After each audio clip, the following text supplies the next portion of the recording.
Okay, it's 12:02. We'll call a meeting to order. We have a roll call, please.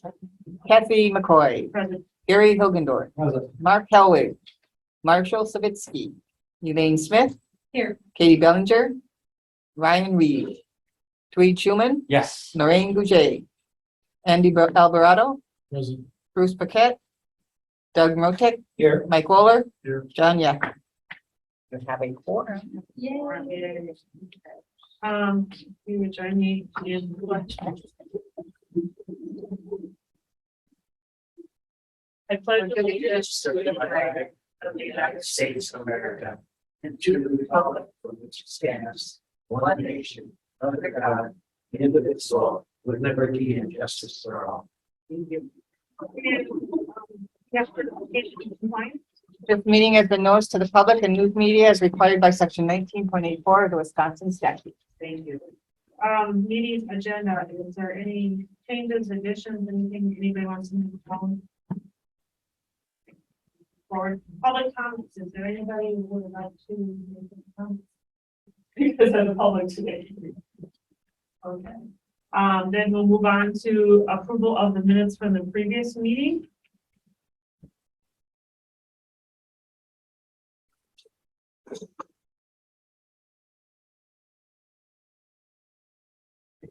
I'll make a motion. I'll second. I Okay. have a motion and a second to approve the minutes as printed from the previous meeting. Any discussion? All in favor? Aye. Opposed? Motion carries. Do we have to have a supermajority to do the election for a vice chair? I can look too. I can look for. I don't think that. There's Kathy, there's a typo on the minutes. On a meeting date and time, it says. The next meeting will be Wednesday, June 8th. Oh, left in from the master. So maybe that's why we don't have very many people. Day of the year. They all got the packet. It's always, and it's the second Wednesday. which is Second Wednesday, we last decided, month yeah. moved up, right, yeah, so, okay, so we'll, do that correction. Yep. And we'll make sure we get it right for next month. No, I think a vice chair, Kathy, it's just majority vote. That's what I'm looking at. I don't I'm not seeing anything there. either. So we do need to have a vice chair. I would entertain any nominations for vice chair. Well, I guess I would nominate, Elaine. As our vice chair. Wonderful person. Thank you. Is there any other nominations for vice chairs? Any other nominations? Any other nominations? Gonna move to close Nominations. and cast a Unanimous. vote for, Yes. Elaine Smith. okay, and that's second by Second. Gary. He was ahead of Oh. you. So, okay. Thank you. Thank you all. Yeah, thank you. You've been very active. Trying great. So I can go away without you. So, yeah. All right, congratulations. Moving on then, criminal justice coordinator, do you have a report, Becky, for us, I think? I do. Okay, so currently on pretrial, we have 123 people. We have 35 people that are, so we had a meeting a few weeks ago with the judge and with the district attorney's office, and we put some people on court reminders only to alleviate the case manager's duties a little bit. So now we have 35 people that are getting court reminders only because they're super low risk. So we have 123 people on pretrial. We have 35 that are court reminders only. We have 13 active diversion cases. We have 7 that are pending diversion. We have 13 that have completed diversion. We have 24 who are eligible for diversion at this time, which that has increased significantly. We have 4 pending failed diversions. And we have, intakes pending right now, 0. And intake pending new bonds, 42 with 25 still in custody.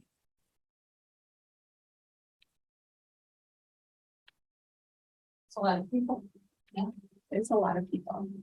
And so because of those numbers, this past week, we started doing overcapacity memos because they can't keep taking on people. I'd say it's pretty impressive, actually, from where we were when we started. They are doing a phenomenal job. Our case managers, I can't say enough. I can't say enough. Our contract states that our capacity is 50, and they have taken on well over that, clearly. So, and we do that because we choose to do that, not because we have to. So, you know, we get our fair share of complaints about our case managers, and I hope that everybody takes into consideration that they go above and beyond. What kind of memo was it that you said? Did you, overcapacity memos, thank you. I'm still catching up. And we are doing what we can to alleviate, like I said, that like the court reminders only, that will help alleviate some of those. So we'll start taking people as soon as we possibly can. We'll do those overcapacity memos for a short amount of time as we can. And having Michelle on board will help also because she's going to take on as much administrative work from the case managers as possible. And she's getting trained very, very quickly. So What's total staff right now? So we have 2 case managers, and then Michelle is a pretrial specialist. We turned in our grant last week, our CAD grant. We found out this morning that we have some revisions, and that's for treatment court, but that will, you know, also spread out some duties. And that should be January 1st. Wasn't there a position in that grant also? Was the, Treatment court coordinator, that should help eliminate some of. correct. Becky, can we get a email of your report? Yeah. And then we would probably like to invite you to the tribe to give this to them too. We haven't heard from you in a while, but it sounds very impressive. Yeah, they're doing a great job. I know your little office at the tribal government building is very busy. Yeah, 2 days a week? yeah. Well, 3 now 3. because Michelle goes out there 1 day a week also. Yeah. And you're not getting locked out anymore? No. Yeah. No, we were able to, I think little guy got us keys. I have a question. I was going to ask you, I just lost some question. Oh, I know I was going to ask you, is that a full FTE or treatment coordinator? Yes, It is. yes, it will be a full-time position. I was just asking because, our former grants person, thought our healing to wellness coordinator was hardly a 0.5 FTE, so that's why I was wondering. No, we wrote it as a full, we wrote the treatment court grant as an implementation grant, but that position is a full-time position. Yeah. We were hoping for more positions, but because we wrote it as an implementation grant, it's only going to be 1 position for that first year, but it is a full-time position. And then the second year, you'll get a position for a case manager. Well, that coordinator is actually a case management position, So but in that second year, there'll be like screeners and peer specialists and, you know, other because positions. we received the enhancement grant, 4-year enhancement grant. And so we're going to make our coordinator / case manager, Okay, because there's really not enough for that one person to do as the coordinator.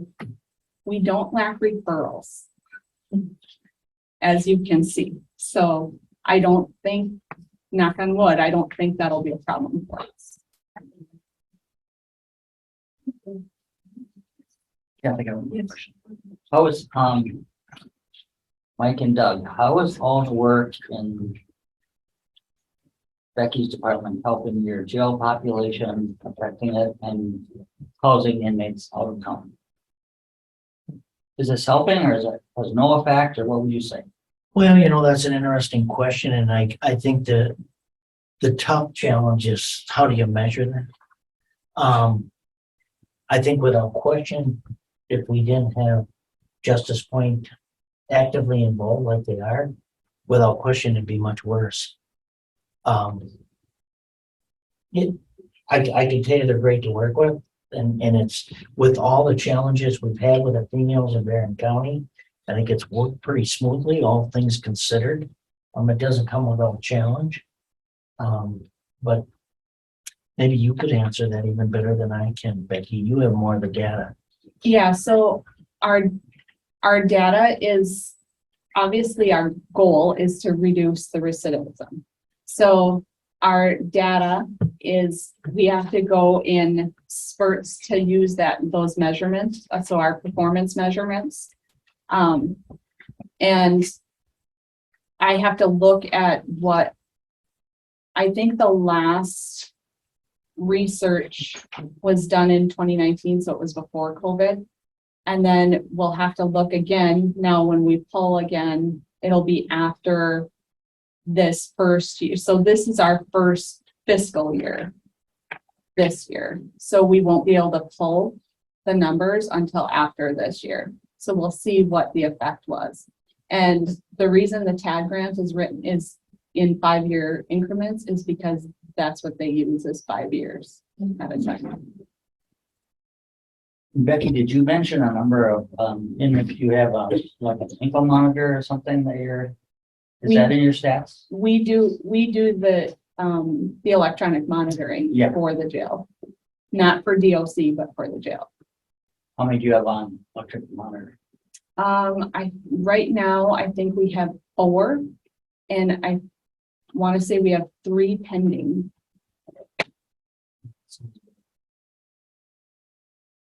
How does that referral process work? So they can either pick the applications up from us or they can pick them up from the Huber officer.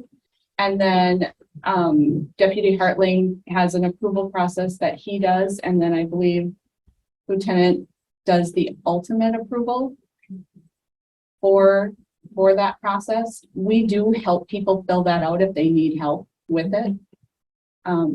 And then, sometimes it takes a little bit longer, and then it's just a coordination process between being able to get them, they have to sit 48 hours minimum, and then being able to coordinate that time between when they can get them set up, between their process and then get them over to our office to get it set up. Now, ultimately, Michelle, who's our pretrial specialist, she's going to take that over 100%. And her office will be at the jail. So she'll be able to do the installs at the jail once she gets completely trained on it. She is not completely trained on the monitoring process yet because she hasn't been here quite a month. So when we get that all streamlined, that'll be a lot better. But right now, Deputy Hartling has to bring them over to our office. I think the other thing too, that it's important to note that the jail electronic monitoring that we have the ability to put on is post-sentence. And I think we're at 50-some% pre-sentence inmate population. So between that issue as well as meeting the criteria of what can be on EM, the numbers are minimal right now. I emailed this out yesterday. This is a report that the department provides to public safety. And I thought I'd just maybe try to start including this in the CJCC. I think it goes to what you're asking some questions about. This is the jail report for October. And kind of just reiterating what they just said. You can see the average population was 80, which is down. All the females are housed in Barron County, so that's at 19. But yeah, of our current population, only 12 are 13 are post-sentence. Right. Otherwise, 50, almost 60% are pre-sentence. And then 10 are probation holds. And we're incurring all that expense pre-sentence. Right? Yep. Transporting them down there, paying for them there. Yeah, we're incurring the 19 females. We're paying Barron County $43 a day for them, each of them. And then the rest we're incurring the cost of incarcerating them. Right, so what you're saying is 57% of the jail population basically is just sitting there waiting for their 70%, 70%. Oh, it's 70 waiting. 57 people, yes. And I don't know if anybody, this is where I know a little bit, that probably isn't all right, but I think the philosophy of our judge is cash bond. So they end up staying in there quite a, or is it bonded off of these, most of these, or are they just have a, for a pre-sentence, are they on cash bond while they're sitting? Correct, yeah, those would be cash bond, I mean, so they're sitting on cash bond. They just can't be, Correct, yeah. they don't have the cash to get out.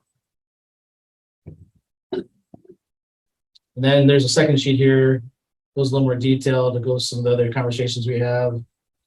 Shows the reason for the incarceration, shows where they're held, whether they have Huber privileges or they're secure, or they're housed outside the county is the top section, and then below that is the reason for incarceration. So that's interesting under race, and you got Native Americans.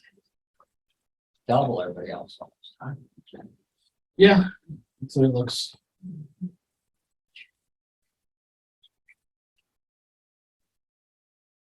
And maybe the sheriff just talked about a little bit, but public safety, the committee there did ask about electronic monitoring.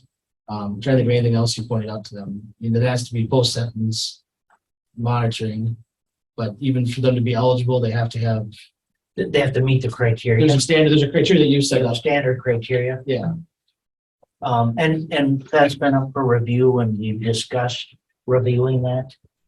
We definitely want it structured so that there's success on both sides, that the inmates succeed and hopefully it is effective in reducing that recidivism as well as keeping the community safe as well, you know. And we don't want something to happen with an inmate doing something to cause harm to someone else on electronic monitoring, where it comes back to portray the electronic monitoring process negatively. there's 22 Huber inmates. There's 22 inmates in our Huber. Does that mean they all have Huber privileges? No, but our jail broke down to two halves. Yeah. We have the secure portion of it. Back in the day when everything was functioning as it should, when we had working Hubers, we refer to that as our Huber wing. Huber wing being the older part of the jail. Okay. So They may be down there is without everybody that's in the privileges. Huber wing actually eligible then for Huber? No. Okay, it's just called the Huber It's just wing. called It's just Huber called the wing, Huber yeah. wing. It really So when you, isn't. if you were looking at the jail Yep. from the older part of Yep, the jail. That's. And it did used to Huber truly wing. be Huber, right? Yeah. Oh my, It did, yeah. but now it's just being multi-purpose. Correct, yeah. How many of the people in the Huber wing actually probably are eligible for Huber? Oh, I think we have 3 out on Huber right now. They're on monitoring. There's 3 on monitoring right now. Yeah. And then I still think we have a couple going out to Huber, I believe. But we only have 12 sentenced inmates right now, so there's not, that's the, Right, and Huber's only post-sentence, Correct. right, guys? Okay. So, Yep. okay. what's the reason, any particular reason for the reduction in number of inmates we have? We were up over pushing 100 earlier this Yep. year. I think we're averaging 90, but now we're only at 80. How about these? And that peaks and valleys, you know. We've had some drug enforcement where we, acquired 6, 7, 8 inmates at a time. And other circumstances where there may be, we may have a weekend or something where we have some additional domestics or other issues, but that short term stays, but it does fluctuate accordingly. And sometimes it just isn't all in one world. Well, I'd like to think some of it has to do with reducing the amount of jail time these people are before trial. That your team has been working on. I would like to. I would like to think that, and I think the numbers seem to start to show that a little bit too, right? I think you bring up a valid point, but the other thing I want to mention too, even if it just plateaus, when you look statistically as the numbers have increased over years, that's a reduction as well, even if it's a plateau. Right. So, Because we're if not we can't- continuing to increase, if Yes, anything, we're maintaining. yes, Right. exactly. Yeah, I think so. I think it's making a Yeah, difference. I do which think it's is, making a difference. you know, if you gotta sell something, then you have to sell it in terms of dollar and cents. Mhm. That's the way to sell it, in terms of, cost effectiveness, because obviously if we're not spending the money keeping people in jail. It's gives us money to do more treatment and everything else on the other side, which is totally. Well, guys, isn't the second judge in the second courtroom gonna help us with the pre-sentence numbers? Should They they don't sit as long, Andy? Yeah, that's the idea. That's, yeah, Well, the theory. gotta be the idea. Added all that data, Mhm. you gotta have a positive response. And I guess, I mean, the judge isn't here, so I just question, I mean, cash bond, I guess. If you put up enough money, it's a deterrent for people to do, I'm not really, cash bond has always bothered me, I guess, I'll be honest with you, because the people who can't afford to don't get out of jail, and the people who can afford to, they get out of jail, basically, right? And it doesn't make a lot of sense. It's part of the election discussion. Yeah, I just wanted to bring up on the meeting, at that last week's report, I was gonna print off, the Wisconsin Public Defender was there to report on their lack of budget, their lack of public defenders, how they can't get everybody to apply for the positions that they do post, and how they have to move public defenders from, more southern-based counties and move them up north because there's just a shortage of them. And what I will do is print that report and see if I can give it to the TGB, because I know there has been some discussion about funding a public defender, and that may make some difference too, to get people out of the jails faster, to get things moving along faster in the courtroom. So, I mean, I don't know how many there are here, but when I interned at the public defender's office when I was in law school, there were 2 public defenders in school. And I don't know how many they have now, but they've all had huge cases. I have a question if I could ask. Sure. Because of elections, April, if the new judge has to be on that ballot, or is it gonna be on the, because they're elected in April and get appointed in You're supposed to be August? getting a notice from the election commission right now. Because they're supposed to take out papers next month. Right, they're supposed to take That's out what their papers we next talked month, so about I'm this wondering how before. they're gonna find out about this, to take out papers. Should be eligible to, on December first. Right, December right, to 1st. start circulating papers. So less than a month, we should be getting You're supposed people to- taking out papers and Supposed of to get course, notice from the elections commission. The district court, the state supreme court is supposed to notify the elections commission of the additional judgeship. unfortunately, the elections commission is behind on their notices too, so we're gonna be late on our type A notice and everything else, so. That's already supposed to go in like next That week. next week, and we don't even have it approved, so things are not following along in time. Because that judge would be It's appointed touch base on in that afterwards. Yeah. Is that judge appointed then? Elected. Elected in In April, April. appointed. Right, Ken? You gotta have the building ready to go. Yes, well, we just had that meeting before this one, and they said the turnover day is March 10th. So we're gonna be ready. Don't quote me, it's March something. Because yeah, once we turn that over, once we get the new one, then they start renovating the old one. Because the new judge actually won't start hearing cases probably until August, September. Because they'll start July 1, and then they have a period of time where they get trained, But our drug court is gonna be up and running January 1. January 1, right? That's what I was gonna say. Yeah. That's on the branches. So part of what the email that Becky got for the drug court and the diversion program is putting some numbers together to kind of be able to assess just assess the success or assess the productivity of those programs. So that's what. So like forecast our. Yeah. Yeah. What we intend to do. Anybody else have anything related to this? Thank you for providing that. That's very helpful, to have the Yeah, I'll just, Logistics. Send it to me each month. yeah, you'll get it, the public safety, and just put it in this week. Yep, yep. Okay, and then we'll schedule Becky to come to the drive to give her. a report. Okay, was hoping Katie would be here today because she had talked last month about probation having some money to house people, but the inability to actually find housing for them. And she had talked, and she said at one point she thought probation had actually looked at all these people. And but it was before her time, and so she was gonna talk to the purchasing agent in charge and try to get some information about that later. That would, if there was money still there, or how we could incorporate that perhaps into something we're doing. But I do know they have money to house people if we had a place to.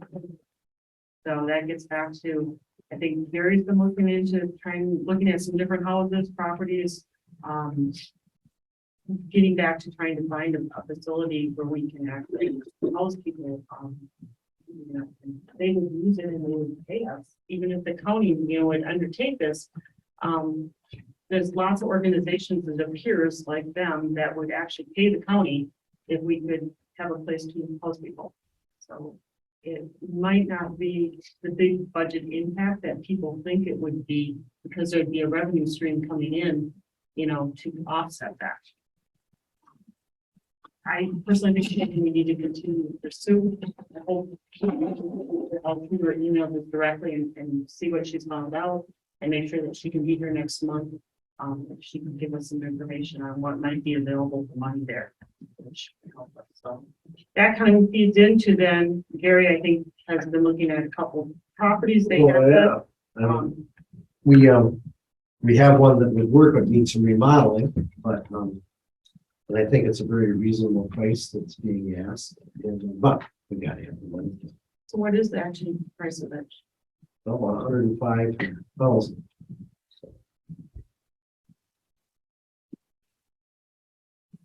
And when we looked at it for the men's house, we figured we could get 8 guys in there. We divided up, but it's gonna have some remodeling, it has to be done, like bathroom facilities would have to be put in and stuff like that, so. But it's very accessible, right in town. And actually, it's ideal location. And you probably have people on probation that stay in their shelter now? Yeah. Yeah, so that would work, Kathy. That's Yeah, and probation has money to pay Right. for housing for Right. people too. I mean, that's the other thing. So, yeah, I don't know, how can we move forward with getting the county to maybe look at purchasing a property somewhere? Make a recommendation to the county board, Andy, what would be the process to try to? Yeah, I mean, from here, we'd go to the public safety committee and then up to the county board. Is this something that would be feasible to work with probation parole and do it jointly? Well, that's what, Katie was gonna look into that, Yeah. yeah, because that's what she said, that, they had money and that they have a big problem and she needed to talk to the purchasing agent, because she was new and she really didn't know the whole history or whatever. So maybe if she can come next month and tell us what she found out, that would be, we would continue to go with it. But I just kind of wondered with the county board, in terms of actually allocating, if the county was to own a housing, Yeah. something like that. Do you think it'd fall into jurisdiction of public safety? This committee does. Okay. That'd just be the way to work it out. right. But Andy, we've given other money to Surrey County Housing Authority. Mhm. Like we gave some ARPA money Mhm. to offset. homes. And we talked about the Sawyer County Housing Authority getting in touch with them, but I think there was a problem perhaps that people with felonies couldn't be in Right. public They have some housing. restrictions on. who they Right, can in allow. terms of what could be done. So we talked about incorporating, trying to get.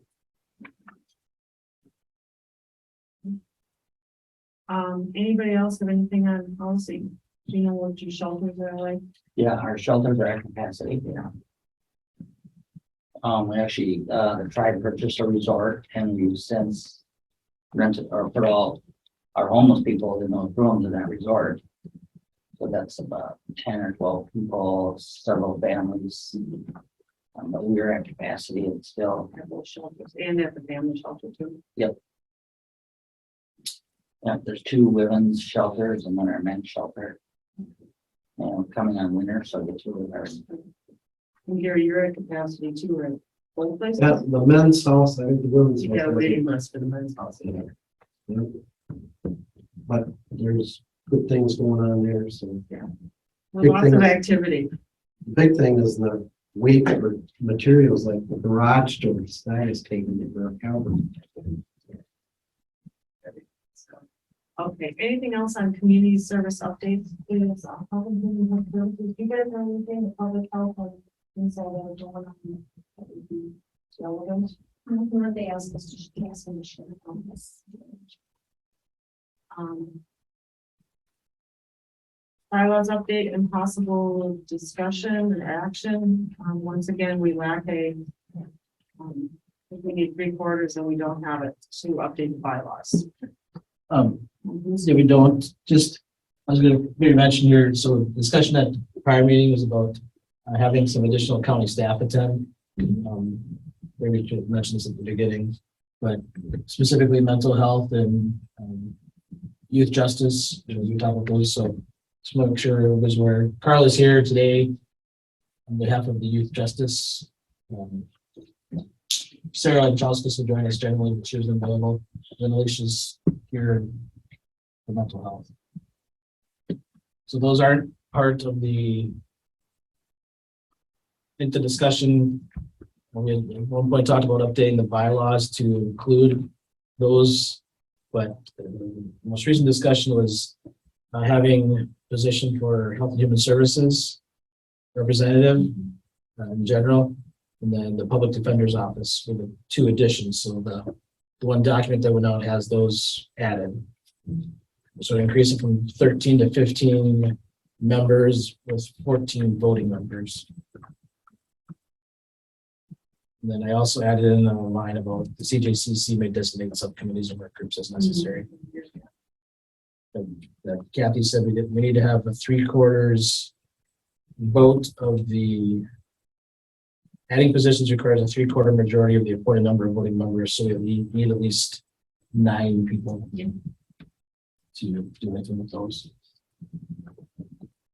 Oh, Bruce just came in, was he? Can we clone you, Bruce, and make you into Yeah. Yeah, there you go, 4 people. So I guess we will put that on again for next month. And put Katie back on for next month. I'll email her and talk to her, and see what she found out. The other thing is Brian Reed. Just, do you know anything about him? Is he back at work? And Yeah, so we gotta reach out to him and get him attending again too, because I'm pretty certain he's working full time. is he? All right. So I saw him in person too, so he's looking good, so hopefully you would attend if he had noticed. yeah, okay. He's getting the notices, you know, Yes. unless his email address has changed. He just responded to another meeting about having two circuit courts, so I assume that he would be interested in being here too. Okay, so we'll just kind of, and I'll just reach out maybe to you directly to just to be running. His email should be the same. Yeah, If not, if you have problems, let him. oh, all right. Yeah, because even if you can make it in person, if he Zoom, if it's Zoom, that would be nice, right? I don't, does anybody else have anything to discuss or? Nothing to discuss, but since they're here, we add something on the agenda for next month For report? report. And I think at least one of the discussions I'd like to see followed up on is we're doing treatment and diversion for adults to Justice Point, but there are counties that have diversion programs for youth as well, like teen courts and chocolate courts and things like that. I don't know if that's an issue with our court system. I mean, it's another thing that clogs up the courts a little bit, or staff. Maybe if there's interest in doing that, we could take a look at it. Is there such a thing as a truancy court? There are such things as truancy court. Yep. Because we're talking in our last meeting about the truancy problem, you know, how with COVID, everything kind of fell apart, and all of a sudden we got a lot of truancy, and how do you crack down on that, or what do you do with that? You know, so I did listen to last month's meeting. And I do like Andy's response of the schools need to be doing some more there. there's a lot they need to do to get it actually make the report. But we have been paying attention to it, and we really are going to address truancy well. In this county, and we're going to put it on children and families, we're going to do that.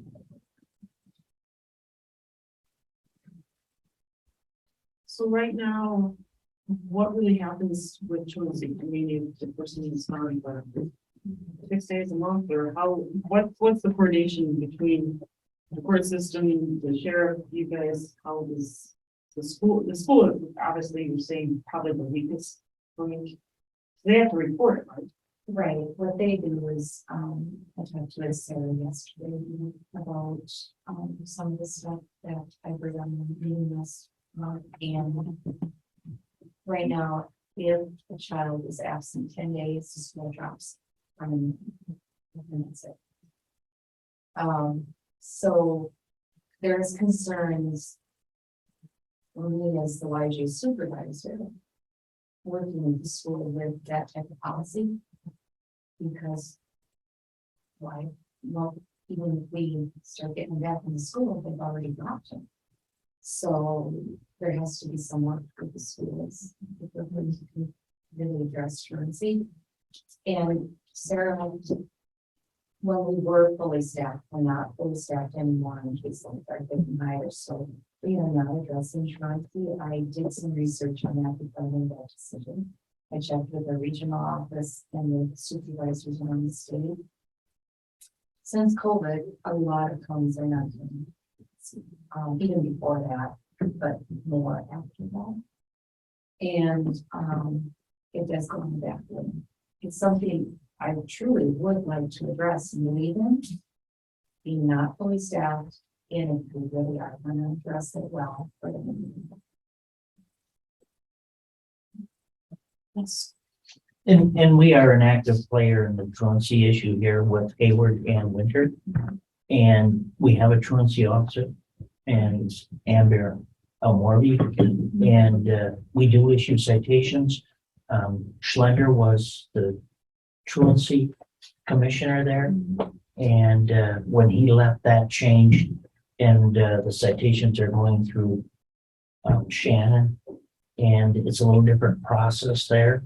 But the schools do play a role in that and trying to work with parents and with the schools, parents and law enforcement, trying to do what we can with what we have to work with. But I do think it would be much more effective if we were able to expand the players in that. I think there's a big correlation with truancy. The students or kids involved with truancy and behavior issues during their juvenile years as well as beyond. That is in the focus of youth justice. Youth justice is criminal behavior. JIPS is more, or Juvenile Youth Justice Services is more what addresses truancy and non-youth. And if we could get a JIPS worker, that would be wonderful.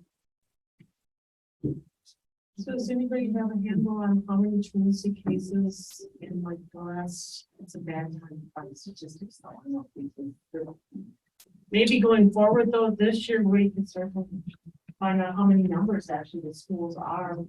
I can bring those numbers next week. Can you? That'd be wonderful, right?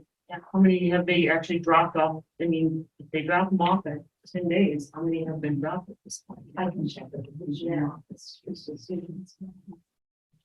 There was a sign out here this morning, I mean, it's still for truancy. I saw that. Court, and that was directing to Shannon. Yep. So say it again, so like if your officer writes truancy tickets, It goes to Shannon. and then what does she do with it? You know, that is varied a little bit, and I am not knowledgeable on how the final process works there. I can give those details next month as well. And maybe I'll have Amber come in. So why don't we put on the agenda, truancy report update or whatever, if Amber could come, that would be wonderful. Yeah. Bruce, you don't really deal with truancy issues, do you? Do you want to? No. Ideally, have to. You get the If you're not after. going to school, you have to do something else. That's exactly right, that's the crux of the issue, you're right. So, yeah. You get it after the fact and then it's a bigger problem, right? But I don't have to deal with Shannon. I don't know, who's Shannon? We want to know now. Shannon. Oh, no, you said Shannon Kraus does the Yeah, truancy of I- tickets. That's what I meant. I don't have to deal with the paperwork of dealing with it. Okay, yeah, Oh, never mind. That's, I'm sorry. Right, I have that. She's nice. Okay, She deals with the juvenile issues, confidential thing. Juvenile justice person, right? Well, she's. No. Go ahead. Yeah, she's a registered probate. Yeah, see our juvenile court intake.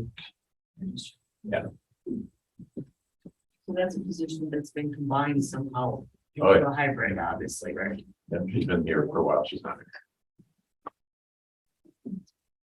Yeah, see a future agenda item. I think it'd be nice if our medication assisted therapy MD Rashiki Wellness, if she could come and give a report on their recovery clinic and what success they've had there. I think that'd be very good for this community here. Could you repeat that and spell things for me? So I know what to put- Rashiki Wellness Center, and it's a medication assisted therapy MD that we've hired now. She's been there about what, like 18 months, year and a half to 2 years. Tina Step, STEC.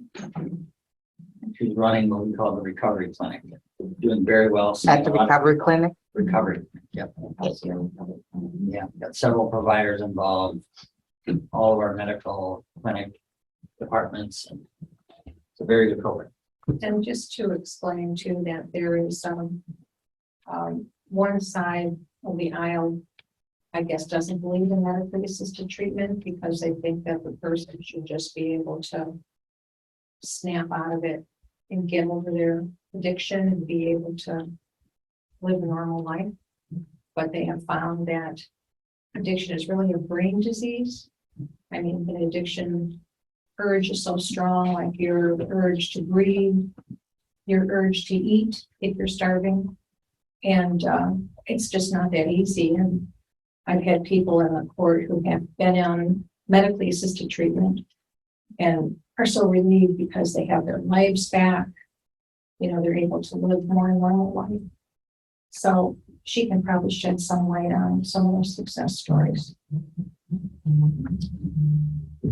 Do you want to Yep. ask her if she could attend, if not in November, and just have whatever works for her and let Contact me. you, Glenn. Okay.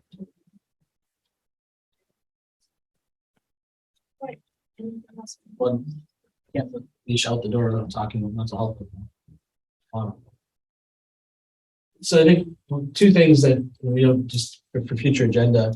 One is with the startup of the drug court. Part of the services that people will need or they can access when they're in drug court to support the recovery are mental health based. And in some counties, they combine that with CCS. I don't know. Remember, CCS is voluntarily. Absolutely, I know. So I don't know if that's something we need to. How many people? I'll do- volunteer. I need CCS. Well, if we could find some therapists, Yeah. get more positions, we're gonna start writing over capacity memos at HHS. See if we can So how many people do we have in our CCS program at this point? How many people do we have in our CCS program? How many? 8. Humans. 8? Yeah, And that's the part to talk about is, because the same, whether in CCS or not, we have a lack of providers. we certainly do. Yeah, we've discussed this before, right? There's a real issue. And the CPS, the requirements are even greater, so your master's level clinicians don't want to deal with that extra work, so they don't have to.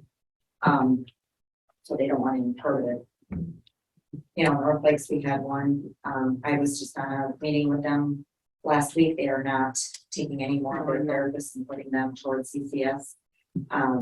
We have one provider at Northland Counseling, and then it's, you know, I have one person here, Joe Boro, and the conflict we need to be that clinician when I'm service director of the program. So we really have 3 people that can do it, and it's just, it's impossible. We can't find anybody to hire. We had an adult for 3 years. Tweet, do you know how many the tribe has in the CCS program? I don't know exactly language that number. I know it's There's a turnover there too, so. And I think there was a new person well, Diane Sullivan came back. She was working at Dayton, she came back, and so she's gonna be starting up there very soon. As part of our wellness board team, we had Paul before that, Paul, and his husband, so we went to North Lakes. I think it is hard in our area to do They're that. going from place to place, but we're not getting any people that. Well, because if they can pay for, you know, they can give you that incentive and pay for your student loans, but we can't do it.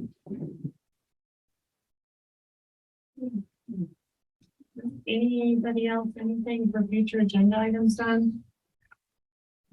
And we're going to meet, so we have to do that.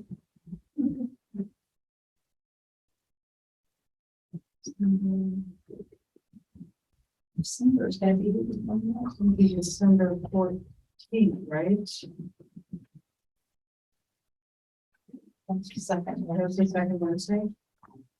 Stick with that. Okay. It's gonna be 12 o'clock again. Twenty boards. Kind of goes to 15th. We're okay on the 14th, but I mean, you can do whatever you want. I don't know if it really taxes the county board, but all of our other committee meetings are based on the county board is. yeah, we'd rather keep it on the second minute because it just makes it easier because when we start looking around, the county schedule is just. Yeah. All of our committee meetings will be the first week. Do they think it's for supervisors? But they always. What day is December 1st would be public safety and then, yep. Mhm. Well, they- So this is hell.